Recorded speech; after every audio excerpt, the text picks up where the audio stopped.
Good afternoon, everyone. Welcome to good afternoon, everyone, and welcome to this afternoon's session. It's the next session in a series we've been hosting from Liberty Charge. This session is on site selection and delivery, and is around choosing the right charge points and the right charge speed in the right location to optimize usage. We've got four brilliant panelists today who I'd like to invite into the session, who can share their experience from a variety of different perspectives and roles within the industry. And I'm really looking forward to a good discussion around what they've learned through the process of selecting sites for EV charging, how to determine which type of charge point is the right solution for that site, how many to put in, and when, and so on. So yeah, without further ado, I'd like to invite our esteemed panelists into the room. And there we go. Hopefully you can see everyone there. So I'll just introduce myself, and then I'll run around and ask each of our panelists to do the same. So my name is Matt Croucher. I'm the EV Services Director at Liberty Charge. I've been working in the EV industry for 13 years now, and moved to Liberty Charge back in May. So my background has always been around trying to understand the future requirements for EV uptake and how we go about deploying that. So as I mentioned, we've got a fantastic range of panelists today. And if I can just ask you to introduce yourself, maybe starting with yourself, Elizabeth. If you can tell us a bit about your background and what brought you into the EV sector and what you've been working on today. Yeah. So hi, I'm Elizabeth Bohan. I'm the lead technologist in the newly renamed Zero Emission Vehicles and Energy Integration team here at Oxfordshire County Council. And our team is part of something which is a bit unusual in local authorities, which is an innovation hub. There aren't many councils that have one, but it's a great thing to have. We're very lucky in that we have dedicated officers who are out there looking at brand new technologies, new ways of doing things, and hoping to learn from that and transfer it into business as usual for the local authority. I've been working with EVs now since 2014, so that's a fairly long time in the EV world. And I've been specialising sort of throughout that time in solving the challenge of how to charge your EV if you don't have a driveway. Brilliant. Thanks, Elizabeth. Kez, would you mind going next?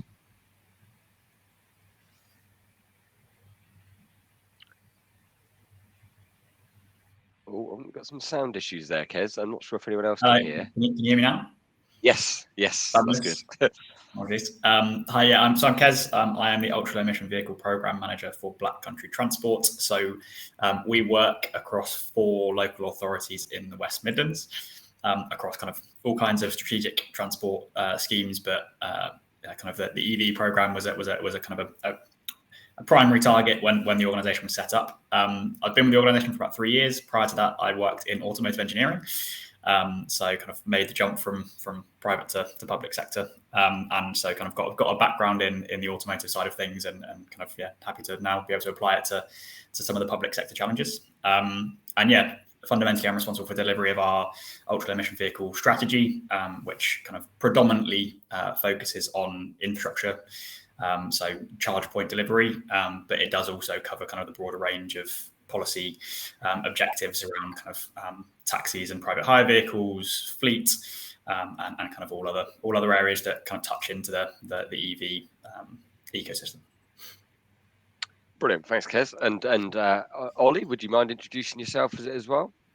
Thanks, Matt. Hi, everyone. So yeah, I'm Ollie James. I'm Head of Business Readiness here at Virgin Media O2. My role within the EV market is we are our primary kind of delivery and plan partner for Liberty Charge. And so the last couple of years, we've been supporting Liberty Charge with their electric vehicle rollout, using the scale that we have within our kind of network expansion division and supply chain to roll out our broadband network, obviously calling on the same kind of partners and kind of skill sets to deploy public charging. Brilliant, thanks. So you can see there we've got a nice range of different roles within the industry and different experiences. And ultimately we're all with the same goal, but there's many different ways we can go about this, of course, and so kind of reflecting on the specific topic for today of site selection and delivery, I thought it might be interesting. We've got a few polls we're going to go out to you and the audience on shortly, but I thought just to begin with, it'd be interesting to get a perspective from each of the speakers on what really some of the key factors are for you in your experience has been when it comes to determining what sites to select in terms of where to locate your EV chargers, what your thinking is around identifying those locations, and similarly kind of what type of chargers you choose to deploy in those locations and how many and when. So fairly kind of fundamental questions to charge point rollout there, but if you could explain maybe a bit of the thinking that goes into that in your processes and how maybe that's evolved over time. If anyone wants to lead off on that. Go on, Kez. You look like you're itching to say something. Sure, why not? Yeah, so we've kind of been, I'd say, sort of strategy led. So our area hasn't seen massive uptake of EVs just yet. So we've been in the kind of fortunate position that we've been able to be kind of proactive rather than reactive. So we developed a strategy with the help of Cenex, which helped us kind of pinpoint how much infrastructure we needed and when, based on kind of their modeling, which is now available to all local authorities for free through their shiny new Nevis tool, if anyone's interested. So we used basically their modeling to identify the numbers and speeds of charge points that we needed. The way that we did that was kind of we quite early on decided that we were going to prioritize the slower speed charging for kind of a number of technical reasons, particularly around grid capacity, and also just kind of fundamentally taking the approach of trying to charge vehicles where they are rather than being more reliant on ultra rapid charging en route. So once we'd made that decision, the focus was on trying to create provision for our residents who don't have a driveway, of which is conservative estimate is about a third, could potentially be quite a lot higher than that. And so we kind of hit the ground running and started kind of initially doing it in a very rudimentary way, lots of kind of scrolling around Google Maps and Street View before realizing that wasn't necessarily the most efficient thing to do. And so we built ourselves a bit of a GIS tool basically to kind of pull in the factors that we found through that kind of hard-earned experience of doing it the manual way.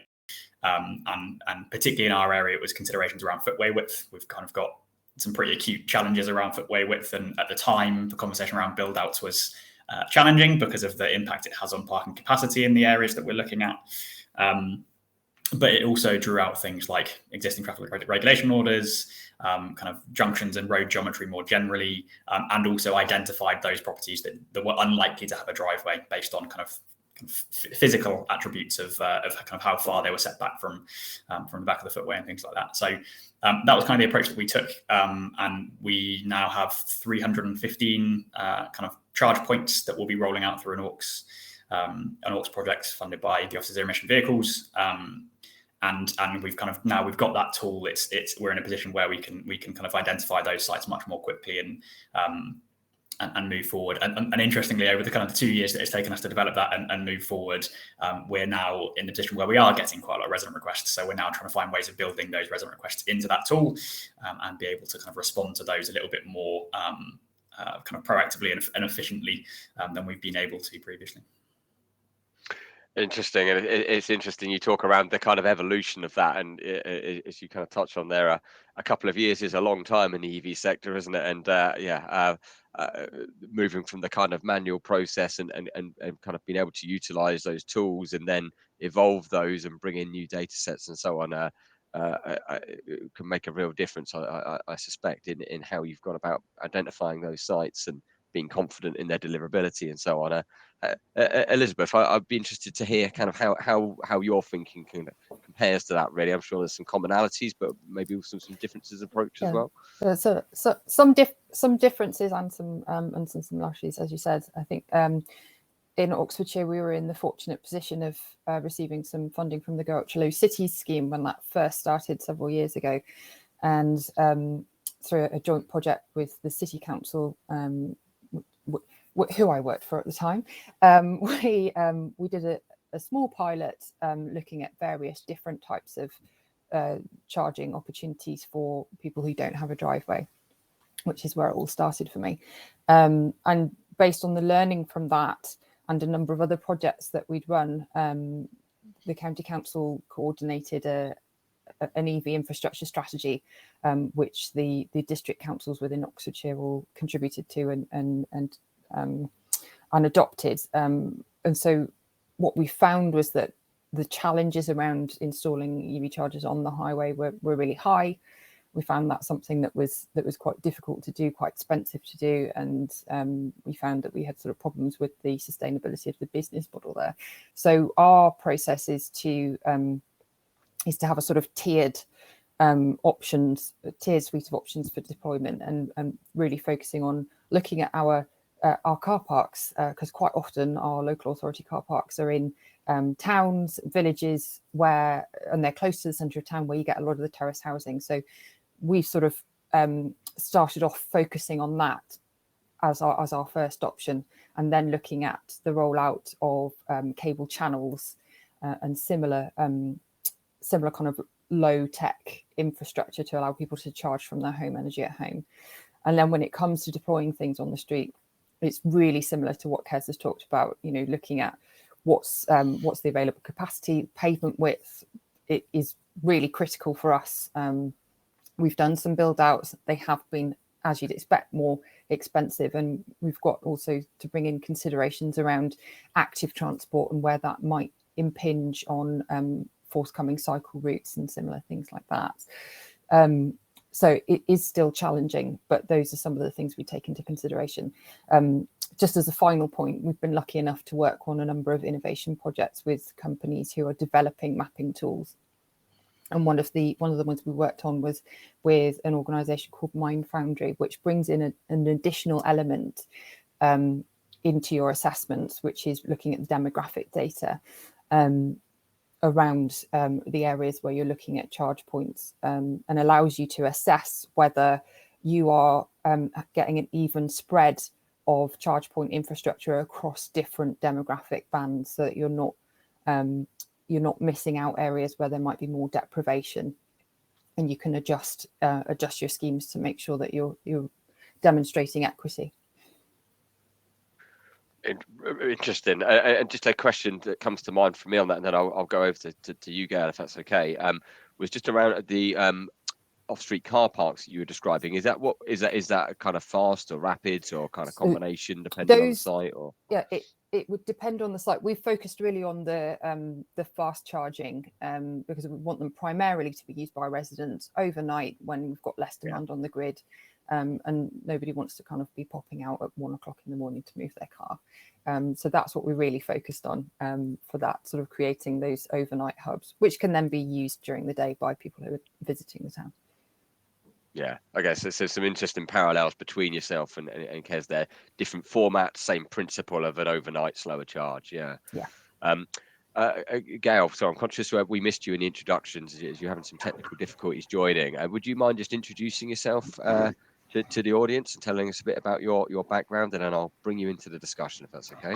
Yeah, sorry about the lateness in joining. So my name's Gail Rowe. I'm the head of planning and impact at Liberty Charge. I've been in the EV space for a good couple of years, supporting local authorities with their deployment plans. At Liberty Charge, one of the things I've been doing is supporting local authorities in the planning of networks.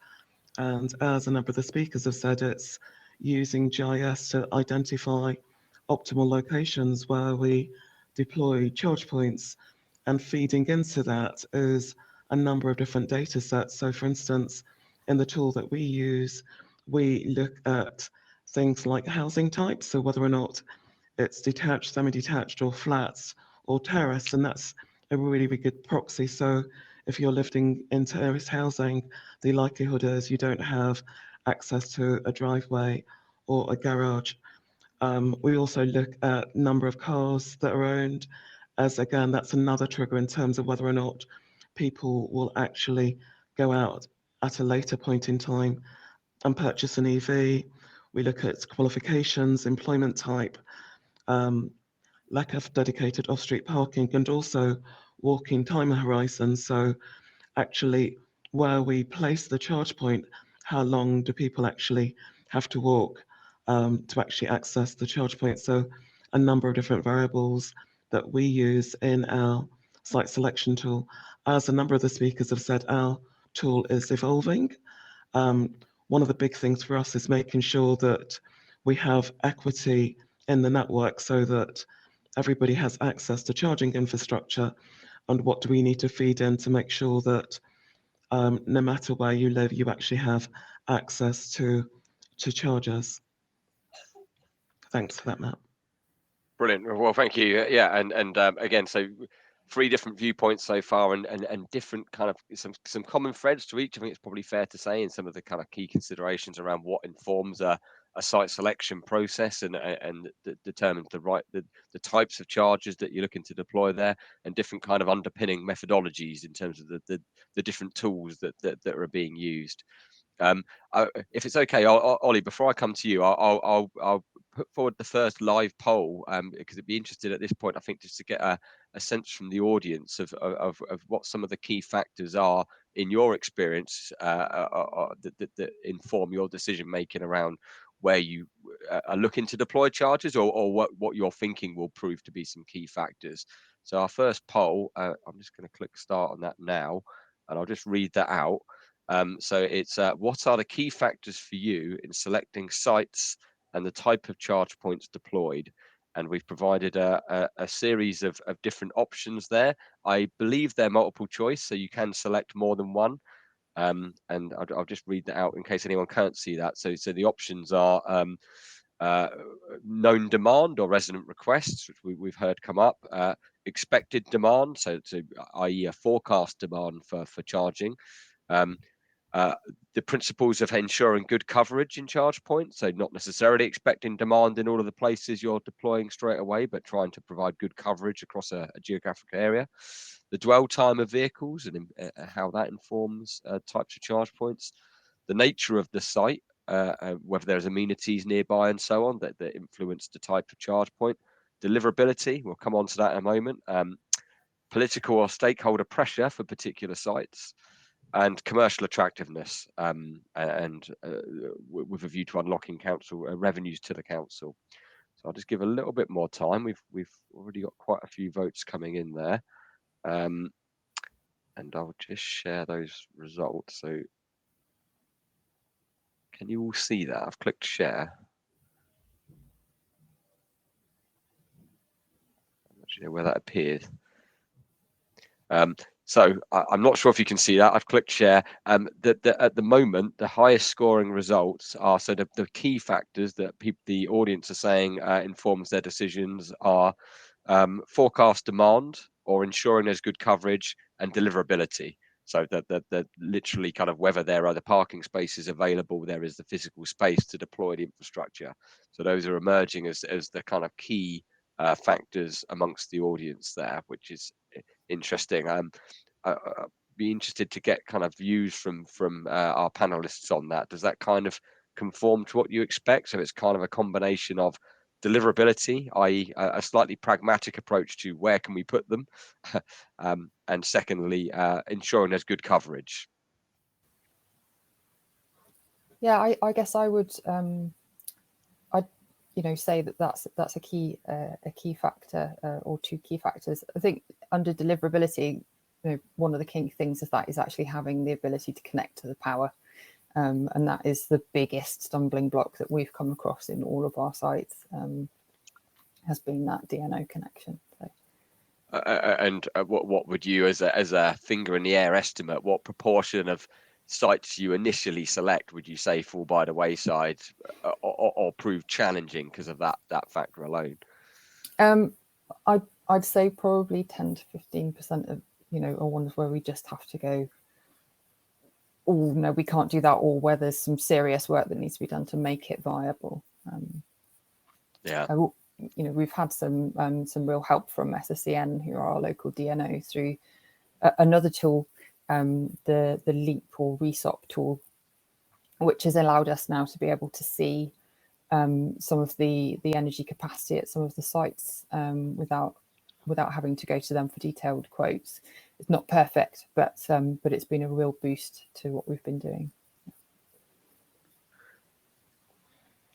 it's probably quite a good time to Ollie to bring you on this.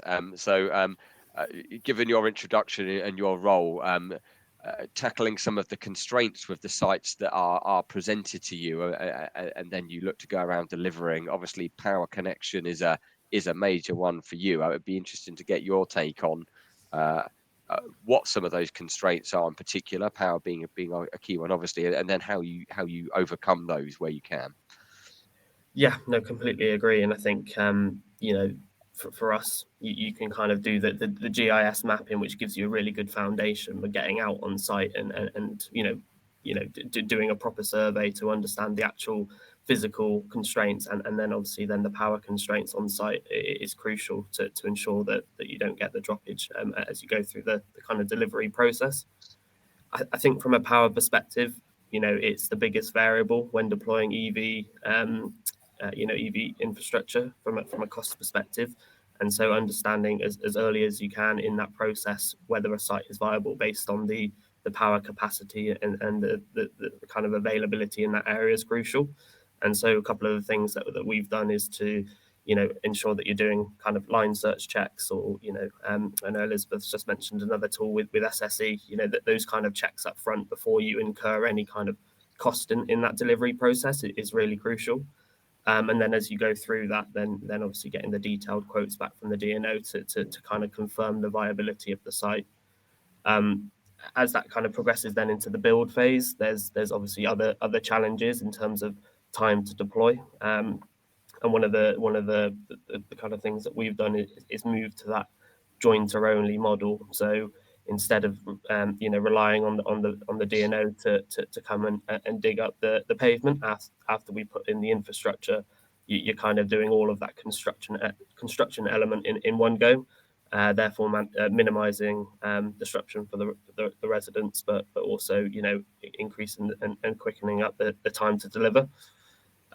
So yeah, I think that kind of that power piece is kind of the key one to get right when deploying EV, for sure.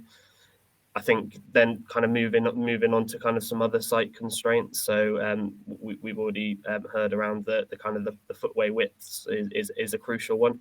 And particular areas are more challenging to ensure that you're kind of leaving the required distance when putting the infrastructure on the footway. And so there's numerous kind of other options that we can look at in terms of build out and so on. I think the other item in terms of a site constraint that you might not necessarily know until you get out and visit the site in a site survey is ensuring that there's no electrical equipment within that site boundary to ensure that you're abiding by the IET code of practice. And getting out on site and ensuring that you've got a 2.5 meter separation from any electrical equipment is another I guess constraint that sometimes reduces the amount of sites that are in your program based on. If you maybe illustrate to the audience what kind of examples of that do you typically kind of see? What is the kind of street furniture that you encounter that kind of blocks out sites? Yeah, so street lights, parking meters, all those kind of things. Illuminated signs, things that you might not necessarily pick up from those initial GIS assessments, but are things that you need to kind of check that the criteria is hit when you're out on site. So yeah, there's a few different ones.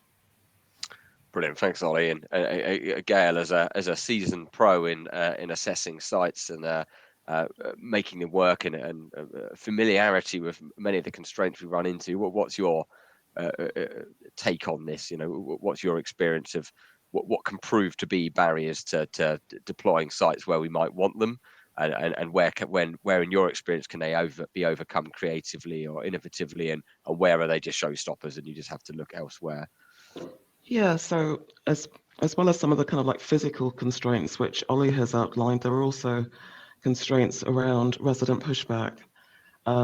One of the things that we're really big on at Liberty Chargers and also local authorities is that resident engagement. So we do informal engagement. So we go out, we do sites, we do surveys with residents. Those surveys go on for around a month.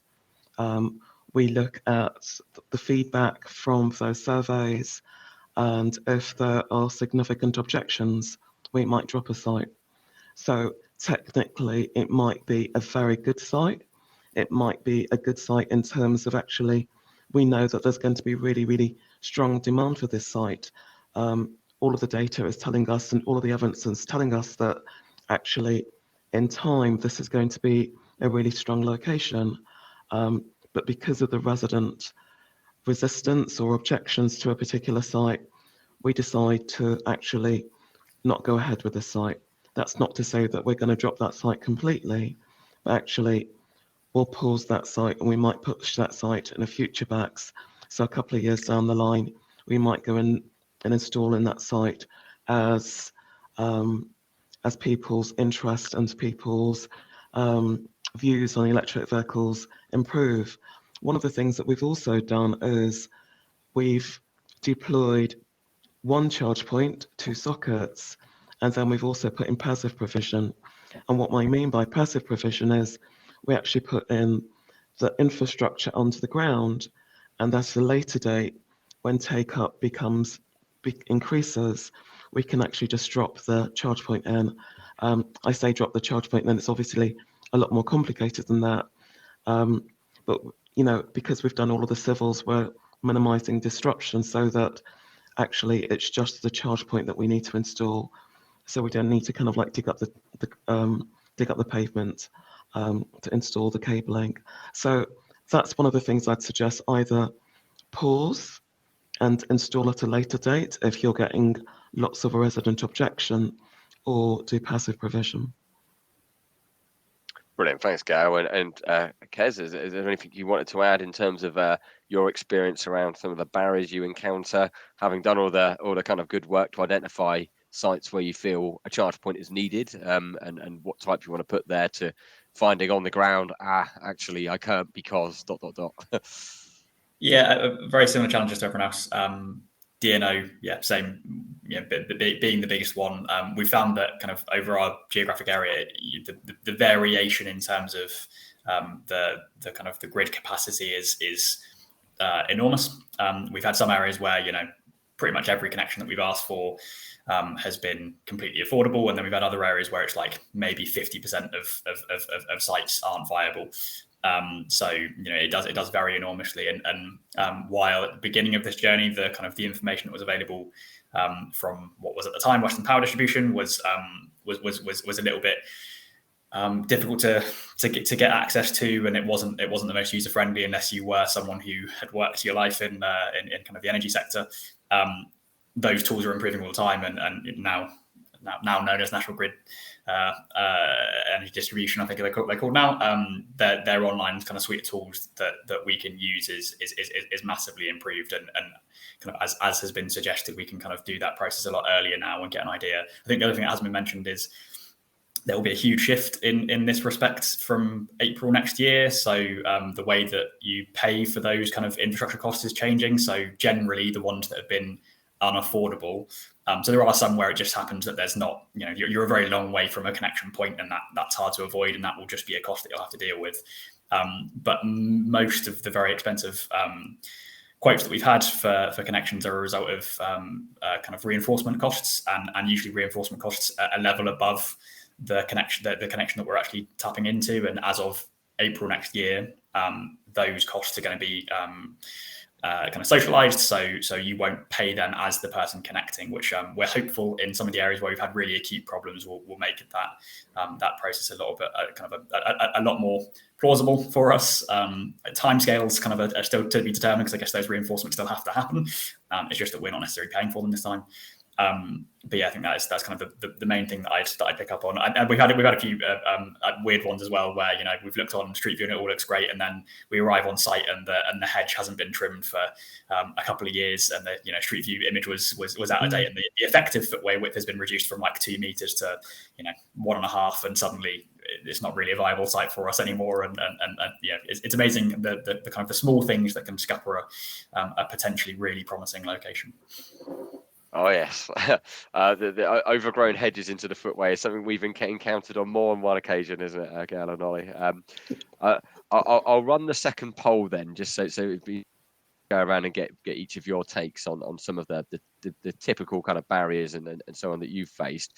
So I'll just ask the same question of the audience, and it'd be great to get some feedback and then discuss that. So the question is phrased is, what, if any, are the barriers you encountered that have influenced the location and type of charge point? So either not being able to deploy where you want to, or not being able to deploy the type of charge point you felt would be best for that location because of power or other factors. So again, we've presented a series of options there. I understand that you're allowed to select more than one. So not surprisingly at all, I will share the results once you've given people a bit more time. The early leader is power capacity and grid constraints, which was, I think you've got low odds on that. Lack of space is another commonly selected one at the moment by the looks of it, and funding constraints is the third. So I'll just give people a little more time and then I will share those. There we go. Right, so again, hopefully you can see that. I can't see what you can see on your screens. Yeah, so about a third of the votes at the moment go to power capacity and grid constraints. So to your point, Kes, hopefully the pretty seismic changes to the industry that come in and on 1st of April will have a real bearing on that. And just on that point, actually, I was pleased you raised that. Are you already kind of factoring that into some degree in terms of your planning, sites that previously you may have just had to discard? You're keeping on the books now strategically with that in mind, are you? Yeah, so we'll definitely be revisiting some of those sites that yeah, over the last kind of 2 years have previously fallen by the wayside. Again, we've got some, and I'm sure it's common to a lot of areas where it's a bit of a kind of a wicked problem, because the areas which need this infrastructure are kind of the older streets, because they're the ones that don't have provision for off-street parking, and those also are the streets that have the oldest grid infrastructure. So you've kind of got this kind of unfortunate kind of middle of the Venn diagram that means that you're stuck with, we need to deliver something in those areas. We don't really have an alternative. We're not in a situation that Oxfordshire are in. We have very few kind of public car parks, and the ones that we do have are very, very rarely in residential areas. They tend to be in kind of town centres where we don't have much residential. It's more commercial use. So we kind of have very little choice. We're going to have to deliver something in those locations. We've put them on the back burner, and yeah, definitely those will be being kind of resurrected when the changes come through, and we'll be kind of resubmitting those to see how the DNO costs have changed, and whether those sites where we know we will have demand and we don't really have much in the way of alternatives for delivery, how affordable those have become. Interesting. On that, Elizabeth, actually, of the approach you're taking, where you've got the car parks available to serve as that kind of overnight residential hub, how much of the kind of prospective demand that you're anticipating does that cover? Have you got a kind of reasonable kind of chain of car parks that have, are a good kind of starting point, and then you're looking at cable channels elsewhere and so on? Is that? Yeah, that's right. So we've actually just completed the project. We've now got 20 car parks with, I think my colleague Jenny's on the line. I think it's 250 charger sockets out there, all at 7 to 22. So yeah, when it comes to that, we had a huge long list of about 98 car parks that we were looking at. Some of them looked ideal, but we couldn't do them because of the grid constraints. So we'll also potentially be looking at those again now that the rules are changing, so we can understand if they are actually technically feasible or financially feasible for us.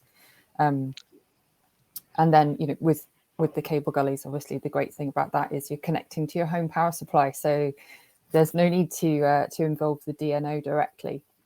And the costs are sort of socialised automatically through the grid if people's households do need if the number of households means that local grid capacity needs an upgrade.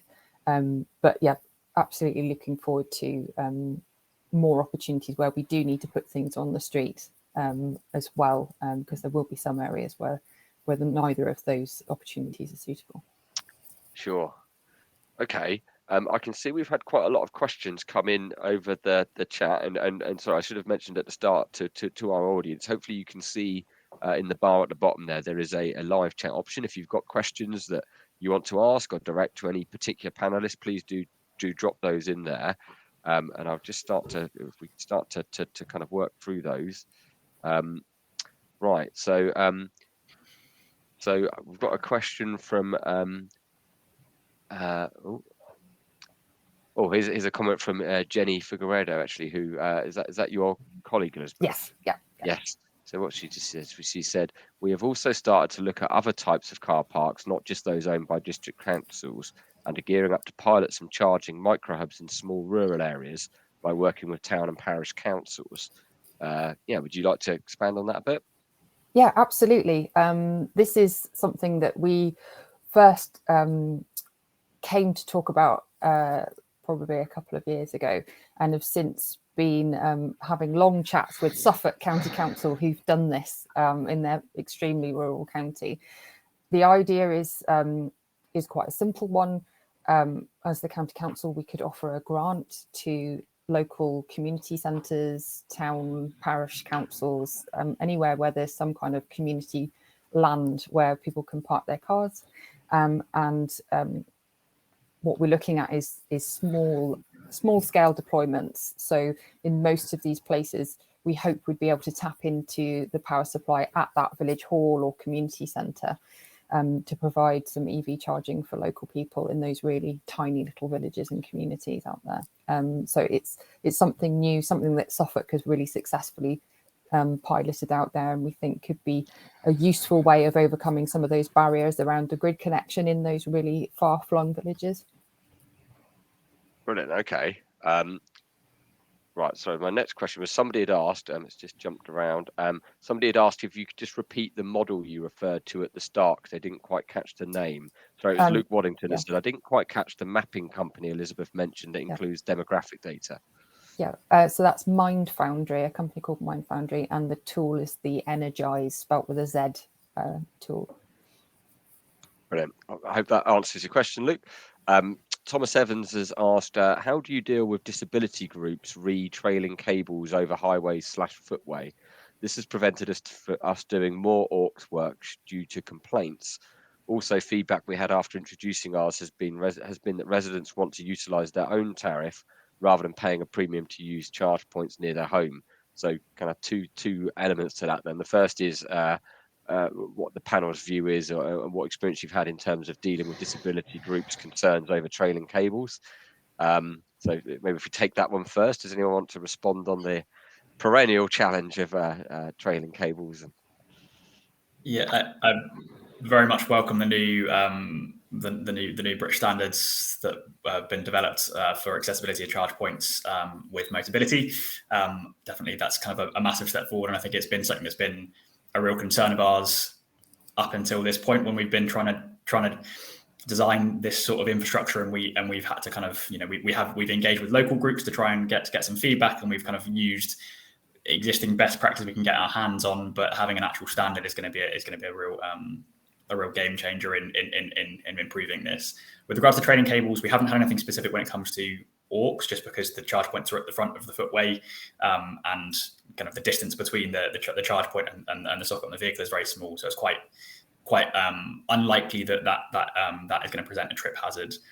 One thing we have had flagged quite frequently is we are starting to see it more and more with residents just going ahead and charging from their own domestic power supply and trailing a cable. Some just trailing it straight across the footway, some putting kind of rubber kind of trip guard matting over it.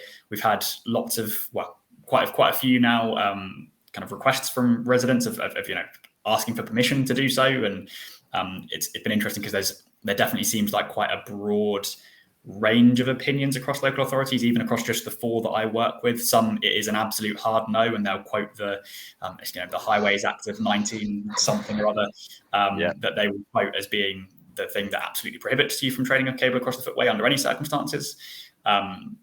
Whereas others are a little bit more lenient. We've got a mix of views on cable gullies as a solution generally. I think that they potentially have real promise for accessibility in terms of where you might have disabled bays on street for blue badge holders. That might be a really great solution in those locations. But I think we've definitely got some real concern from highways colleagues where we've got kind of, Victorian terrace streets where there's, 200 terraced houses in a row. And if every single one of those has a cable gully, that is a kind of a maintenance and reinstatement nightmare for anyone who might go back onto that street to do any works on the kind of the kind of stats underneath the footway. So yeah, kind of it's a real tricky one, that, and this one we have slightly kicked down the road by focusing on kind of dedicated aux charge points and trying to put them at kind of either end of the street and provide that kind of that initial provision while uptake starts to increase. I think that it's gonna be a conversation that we'll be watching the progress of the likes of Oxfordshire with the gully solution for a while before we dip our toe, I think. Did you want to come in on that, Elizabeth, as someone who's something of an expert? I think it's probably fair to say on all things kind of trailing cable and cable gullies. So yeah, I think, following on from what Kester said, we are one of the authorities that's taken quite a hard line on trailing cables. I think we've got information out there on our website now quoting exactly the Highways Act 1980. I can't remember the section, but there's a couple of them. But in terms of enforcing against that, that's obviously something which would be very resource intensive. So what we think is that with providing an alternative through the cable gully, we can try to address that. And we're actually going to be working with Motability on this to try and understand the benefits and the potential disbenefits of using those for disabled drivers and also for the disabled public using the footways. We have actually had an incident in Oxfordshire where someone did trip over a cable that was trailing and had a really serious and potentially life-threatening injury. So for us, it's quite a serious matter that needs to be addressed. I think, quite rightly, people don't feel that they want to be penalised financially for the fact that they don't have a driveway, and you will, and we do continue to see more and more people doing a kind of homemade solution. What we'd like to try and do is regularise that. The points that have been raised about the ongoing maintenance of the footway are absolutely something that we need to take into consideration. I think we're a long way from seeing huge numbers on the streets, but we think that with a combination of local charging hubs and gullies and, where things need to be on the street in terms of bollards or something like that, providing that kind of publicly accessible one as well. A combination of those options could probably be a good way forward for us in the medium term, at least. Brilliant, thank you. The next question we had, and apologies, each time I get to a question, it then jumps away. So it's a question from Ange D or Thomas is the username, so I don't know whether it's Ange or Thomas, but can someone advise on how to overcome D&O commencement date delays? Ollie or Gail, I would be interested in your take on that. So can someone advise on how to overcome D&O commencement date delays? Yep, so I'm happy to kick us off. I think one of the challenges with the D&O, as it is with all kind of civils and construction work, is that everyone's fishing from the same resource. And so by going down a jointer only route, so that the civils is done through the kind of the EV construction partners that are building the infrastructure for that site, then you're kind of de-risking the dependency on that kind of critical civils resource with the D&O. And that's that's kind of then baked into the programs that we agree with the local authorities and reduces some of the risk in some of the D&O connections slipping. One of the things that we've sent our build partners through is the NERS accreditation, which allows them to dig down on power cables, and it enables, as I say, them to do that work as they're there. The other alternative is to look at kind of independent connection providers and IDNOs, which also, small organisations that can work on the DNO's network that provides a little bit more I guess, flexibility, agility to work with you around a particular program. But yeah, I think reducing the requirement for the DNO to come out and do the civils by taking that as part of your kind of construction program just completely de-risks a lot of the slippages that we saw previously. So that's kind of my view. But yeah, welcome the views from the rest. Brilliant, thanks, Ollie. Yeah, Gail, I don't know if there's anything you wanted to add on that. No, like Ollie says, just looking at alternates and options, I think one of the things that we found is that it is very inconsistent. It's not particularly reliable. So, do look at a broad spread of options. I think they're kind of going down the route of the kind of independent DNO that's been quite successful.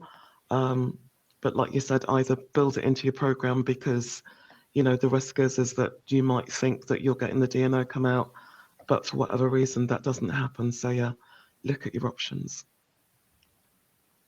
Brilliant. Okay, thanks all.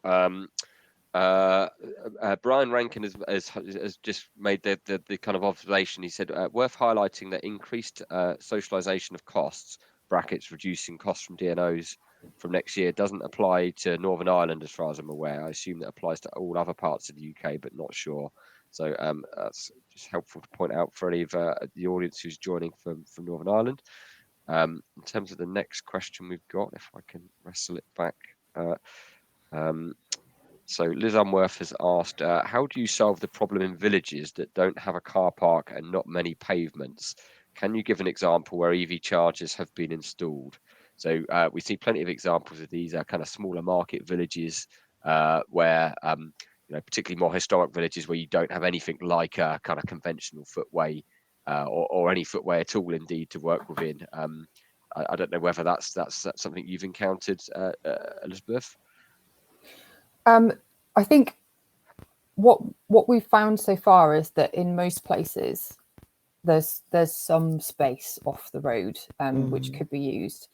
I think one of the things that we're trying to do is to prioritize and to kind of go for those quick wins first and setting up a pilot to get this rolled out. It could be that in some places that space isn't owned by or run by a community centre or a parish council, and it could be something like your village pub, in which case I think it's still achievable. The contracting may need to be different, and it's a different level of engagement with the private sector to encourage them to put in EV charging points there. Yeah, I'd echo that point in the sense that with villages where you might be constrained around some of the pavement widths or curb heights, it is going to be difficult with the existing infrastructure that we've got. So either look at EV hubs or look at private development sites. So it isn't just relying on the public highway, but yeah, just be creative in terms of locations. Brilliant, thanks, Gail. I'm not sure if we've lost Kez, by the way. I don't know if we'll be able to dial back in. But the next question we've had, it puts more pressure on the rest of our panelists, so I hope that's okay. The next question comes in from Christo Merriman, who has said, Elizabeth mentioned engaging with parish councils to install charging points. I don't believe my local authority is pursuing this initiative. Which officer in my local, it's jumped, in my local LPA, should I be asking to investigate this further, question mark? FYI, I am a village hall trustee. Okay. Okay. I suppose the thing is that it really varies across different local authorities, whether they've got a team who are dedicated to delivering sustainable transport or EV. You might find actually it's more productive to go and talk to your local highway authority rather than the local planning authority, because that's where the kind of transport responsibility really sits. So it might be worth talking to your local highway authority if you're in a two-tier council. That'll be your county council, or if it's a combined authority, then there should be a specific team to do that. Yes, it might be something which is a little bit challenging to find the right person, but hopefully, if you keep asking questions to somebody that works in transport, you'll get there in the end, I hope. Yeah. Yeah. Yeah. Climate change as well, or sustainability teams. They, fingers crossed, can point in the right direction. And it probably is worth saying that Liberty Charge would always be happy to work with and do work with parish councils. So there is within the industry people you can reach out to as well, with kind of different deployment options. So yeah. Next question is from Rose Love, who said someone mentioned ask a question that parish councils are not able to profit from charging points. Is this true? And if so, where do I find this information in an official capacity to take to my council? Oh, okay. That's probably something else that I could probably try and help with. There are rules around competencies. I think they're technically termed for parish and town councils. So there are different rules as to what they do and don't have the powers to do. I think this is a question that we're also still unpicking a little bit. We believe that the rules as they're written actually refer to trading.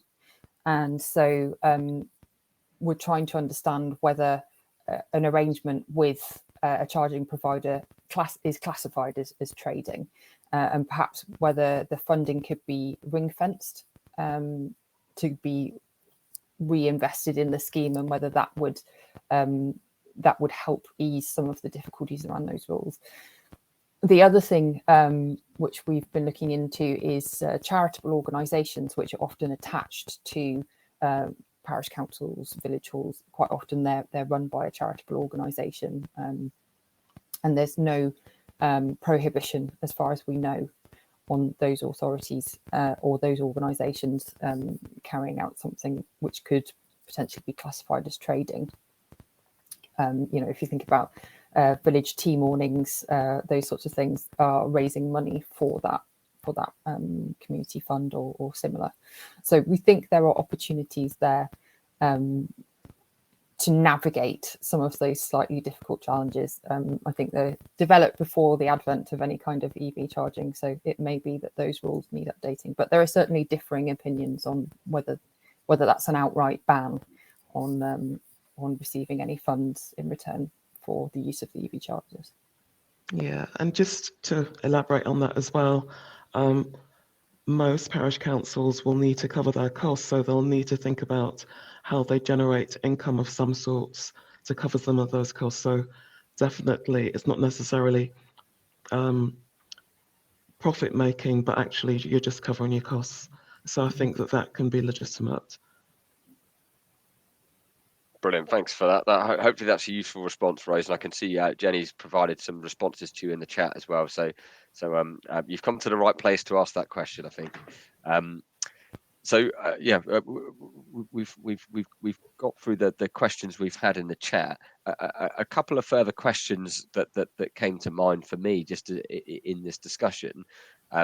Just kind of taking us back to the kind of heading of site selection and delivery. I suppose kind of what's next. So I guess you've outlined at the beginning the various kind of components you're looking to deliver at the moment. What do you kind of see as the kind of next area to tackle in terms of charge point rollout, be it coverage or types of charger that come next, and maybe present different challenges in terms of site selection?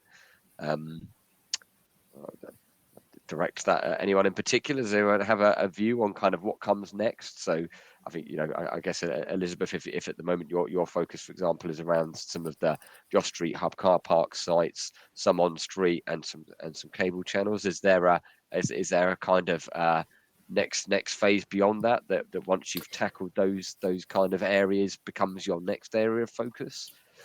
Yes. Well, I suppose the sort of immediate one that we're looking at is those off-road hubs, but using different landowners. So with the community centres and village halls. I think one challenge that we have started to talk about now is where you have apartment buildings, private rented flats, and even social housing. How do we tackle some of the challenges around installing charging in those places? Know that the government's now set up new grants for those kinds of situations, but I think there's still a bit more work that we need to do in understanding how we can support people to apply for that, and what are the mechanisms and the processes that we need to go to make that a really efficient rollout. Interesting. Yes. Okay. And Kez, I see you've made it back onto the call. Sorry to have lost you there, but I just asked a slightly kind of general question, really. But I guess I was just interested to know kind of what comes next. So we've obviously talked around the kind of priority areas that you're looking at the moment through your site selection processes and trying to kind of having determined what charge points you want to deploy there. My question was what comes next once you've addressed those areas? Yeah, so on street has been our focus. For the kind of the reasons identified at the beginning. The next focus is car parks, so it will be a slightly different element. So that we know we've got a few car parks that we might be able to use for some residential overnight stuff. Particularly, we're trying to look at it as holistically as possible. So we are trying to include car parks that might not normally get included in kind of transport planning, which is kind of leisure centres, libraries, parks and open spaces, community centres, all of these sorts of places where at the moment we know we've got kind of an underutilised asset, particularly overnight. We've got kind of a big surface car park that's not doing anything for a number of hours a day. And there are some challenges around governance and access and ownership of those sites and how we do deliver on those. But it's something that we're looking at. I think the other thing that really we're focusing on is scaling up. So I think it was voted, slightly lower down the list on one of the challenges, but kind of local authority kind of resourcing capability is a huge challenge, and we're fortunate in that I am a dedicated ULEV officer. That is not the norm across the patch, but I am covering 4 local authorities with 1 million people. We are hoping to expand that, and the upcoming funding from the Office of Zero Emission Vehicles, the kind of the revenue funding that's to come alongside the local EV infrastructure fund, which hopefully will allow us to expand our team and get a bit more resource and because I think the main thing for us is scaling up that rate of delivery. It's been a slog to get to the point where we are now, and it's been a real challenge. And we've built a lot that will kind of speed that up and facilitate that. But what we need is more people, and so that's another key focus for us is trying to expand our kind of capability. Interesting. Yes. Okay. Well, thank you everyone so much for that discussion. I think we've covered quite a lot of ground there, and if I just look to sum up, so we've kind of talked around some of the key factors that go into deciding what sites are appropriate and for charge points and where are they needed, and you talked around the different methodologies for doing that and some of the different tools in use and some real advances in availability on data there, and then some of the constraints that we face and will continue to face in terms of delivering on those sites. And we heard some of the different kind of workarounds and solutions to that, and where sometimes you do just have to look elsewhere. And I hope that's been useful to the audience to understand some of the thinking that goes into that, and quite a few references to data sets and tools that are available to you as well there. And I know people will be happy to kind of discuss that further offline. So all that remains for me to do is I just want to thank our panelists today for taking the time to speak with you all and share their hard-fought experiences in the sector and in getting on and delivering the sites that you've selected. I just want to highlight as well that the next session coming up in this series is on the 6th of December, and that covers maintenance and future-proofing of the network, i.e. once installed, what happens next, the after installation phase. That's on the 6th of December at 2 p.m. And the final live poll of the day I was just going to run as well was just to ask if anyone would like to schedule in a one-to-one with a member of the Liberty Charge teams, Gail or Ollie. I think that's open now. But please do feel free to express an interest in the poll at the end there, and we'd be happy to follow up with you. So yeah, thank you all again for your time this afternoon, and have a good day, everyone. Okay, thanks, Matt. Thank you. Thanks. Okay, bye. Bye-bye.